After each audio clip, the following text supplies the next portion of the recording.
कुंती का असली नाम पृथा था। वे यदुवंशी राजा शूरसेन की पुत्री थीं। बाद में उन्हें अपने चचेरे भाई राजा कुंती भोज को दत्तक दे दिया गया, इसलिए उनका नाम कुंती पड़ा। कुंती बचपन से ही बहुत तेजस्वी, धर्मनिष्ठ और साध्वी थीं।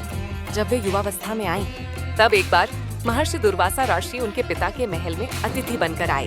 दुर्वासा ऋषि अपने क्रोध और कठोर स्वभाव के लिए प्रसिद्ध थे, लेकिन कुंती ने उनकी अत्यंत निष्ठा, भक्ति और धैर्य से सेवा की। ऋषि उनकी सेवा से प्रसन्न हुए और उन्हें एक अद्भुत वरदान मंत्र दिया। वह वरदान क्या था? ऋषि ने कहा, मैं तुम्हें यह दिव्य मंत्र देता हूँ। यदि तुम मन में जिस देवता का स्मरण करोगी और यह मंत्र उच्चारित करोगी, तो वह देवता तुम्हारे सम्मुख प्रकट होकर तुम्हें संतान का आशीर्वाद देंगे। यह वरदान अत्यंत विलक्षण था, क्योंकि इससे स्त्री को बिना विवाह के भी संतान प्राप्त हो सकती थी। कुंती की जिज्ञासा और सूर्यपुत्र कर्ण। कुंती अभी किशोरी थी, इसीलिए उत्सुकता में उन्होंने उस मंत्र की परीक्षा करने का निश्चय किया।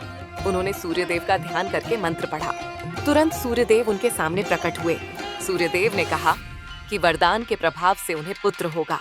कुंती भयभीत हो गईं, क्योंकि उस समय उनका विवाह नहीं हुआ था, परंतु वरदान टल नहीं सकता था। सूर्यदेव ने उन्हें एक तेजस्वी पुत्र दिया, वही थे कर्ण। कर्ण जन्म से ही कवच और कुंडल के साथ उत्पन्न हुए थे।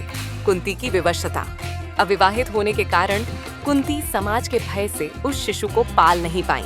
उन्होंने भारी मन से नवजात शिशु को एक टोकरी में रखकर नदी में बहा दिया। बाद में वह बालक अधिरथ सारथी और उनकी पत्नी राधा को मिला।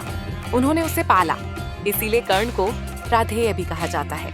वरदान का महाभारत में महत्व। बाद में जब कुंती का विवाह हुआ, तो उन्होंने पांडु के साथ रहकर उसी मंत्र से देवताओं का आह्वान किया और 5 पांडवों को जन्म दिया। धर्मराज युधिष्ठिर धर्मदेव से, भीम पवन देव से, अर्जुन इंद्र से, नकुल सहदेव अश्विनी कुमारों से।